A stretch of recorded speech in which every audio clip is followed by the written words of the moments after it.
एक बार भगवान बुद्ध जेतवन विहार में रह रहे थे। भिक्षु चक्षुपाल भगवान से मिलने के लिए आए थे। उनके आगमन के साथ उनकी दिनचर्या, व्यवहार और गुणों की चर्चा भी हुई। भिक्षु चक्षुपाल अंधे थे। एक दिन विहार के कुछ भिक्षुओं ने कुछ मरे हुए कीड़ों को चक्षुपाल की कुटी के बाहर पाया और उन्होंने चक्षुपाल की निंदा करनी शुरू कर दी कि उन्होंने इन जीवित प्राणियों की हत्या की।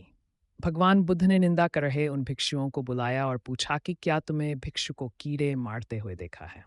उन्होंने उत्तर दिया ही। इस पर भगवान बुद्ध ने उन साधकों से कहा कि जैसे तुम्हें उन्हें कीड़ों को मारते हुए नहीं देखा, वैसे ही चक्षुपाल ने भी उन्हें मरते हुए नहीं देखा और उन्होंने कीड़ों को जानबूझकर नहीं मारा है, इसलिए उनकी भर्त्सना करना उचित नहीं है। भिक्षुओं ने इसके बाद चक्षुपाल अंधे क्यों हैं? उन्होंने इस जन्म में अथवा पिछले जन्म में क्या पाप किए? भगवान बुद्ध ने चक्षुपाल के बारे में कहा कि वे पूर्व जन्म में एक चिकित्सक थे। एक अंधी स्त्री ने उनसे वादा किया था कि यदि वे उसकी आंखें ठीक कर देंगे तो वह और उसका परिवार उनके दास बन जाएंगे। स्त्री की दासी बनने भय से यह मानने से इनकार कर दिया। चिकित्सक को तो पता था कि उस स्त्री की आंखें ठीक हो गई हैं, वह झूठ बोल रही है। उसे सबक सिखाने के लिए या बदला लेने के लिए चक्षुपाल ने दूसरी दवा। उस दवा से महिला फिर अंधी हो गई। वह कितना ही रोई पीटी, लेकिन चक्षुपाल जरा भी नहीं पसीजा। इस पाप के फलस्वरूप अगले जन्म में चिकित्सक को अंधा बनना पड़ा। एक बार भगवान बुद्ध अपने अनुयायियों के साथ किसी गांव में उपदेश देने जा रहे थे। उस गांव से पूर्व ही मार्ग में उन लोगों को जगह जगह बहुत सारे गड्ढे खुदे हुए मिले। बुद्ध के एक शिष्य ने उन गड्ढों को देखकर जिज्ञासा प्रकट की, आखिर इस तरह गड्ढे का खुदे होने का तात्पर्य क्या है? बुद्ध बोले, पानी की तलाश में किसी व्यक्ति ने इतने गड्ढे खोदे हैं।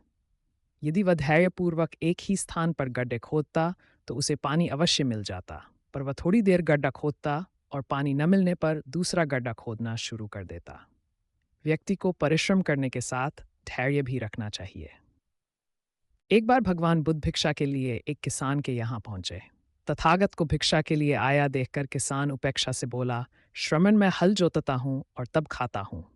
तुम्हें भी हल जोतना और बीज बोना चाहिए और तब खाना खाना चाहिए। बुद्ध ने कहा, महाराज, मैं भी खेती ही करता हूँ।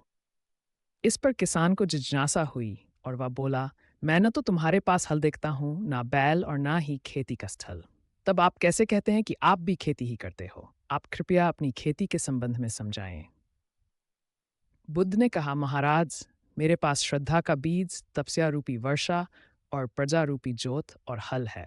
पापभीरुता का दंड है, विचार रूपी रस्सी है, स्मृति और जागरूकता रूपी हल की फाल और पेनी है।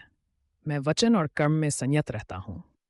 मैं अपनी इस खेती को बेकार घास से मुक्त रखता हूँ और आनंद की फसल काट लेने तक प्रयत्नशील रहने वाला हूँ। अप्रमाद मेरा बैल है, जो बाधाएं देखकर भी पीछे मुंह नहीं मोड़ता है। वह मुझे सीधा शांति धाम तक ले जाता है।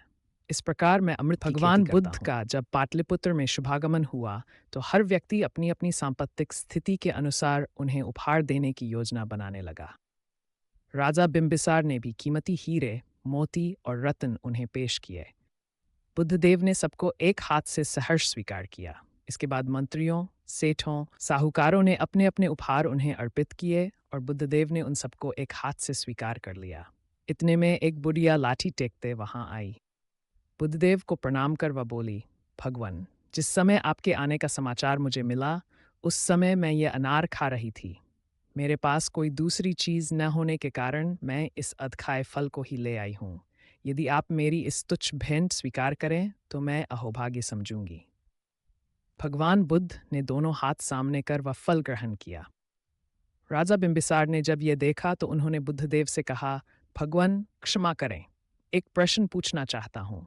हम सब ने आपको कीमती और बड़े बड़े उपहार दिए जिन्हें आपने एक हाथ से ग्रहण किया, लेकिन इस बुढ़िया द्वारा दिए गए छोटे एवं जूठे फल को आपने दोनों हाथों से ग्रहण किया। ऐसा क्यों? ये सुन बुद्धदेव मुस्कराए और बोले, राजन, आप सबने अवश्य बहुमूल्य उपहार दिए हैं, किंतु यह सब आपकी संपत्ति का 10वां हिस्सा भी नहीं है। आपने ये दान दीनों और गरीबों की भलाई के लिए नहीं किया है, इसलिए आपका ये दान सात्विक दान की श्रेणी में नहीं आ सकता। इसके विपरीत इस बुढ़िया ने अपने मुंह का कौर ही मुझे दे डाला है। भले ही ये बुढ़िया निर्धन है, लेकिन इसे संपत्ति की कोई लालसा नहीं है। यही कारण है कि इसका दान मैंने खुले हृदय से दोनों हाथों से स्वीकार किया है।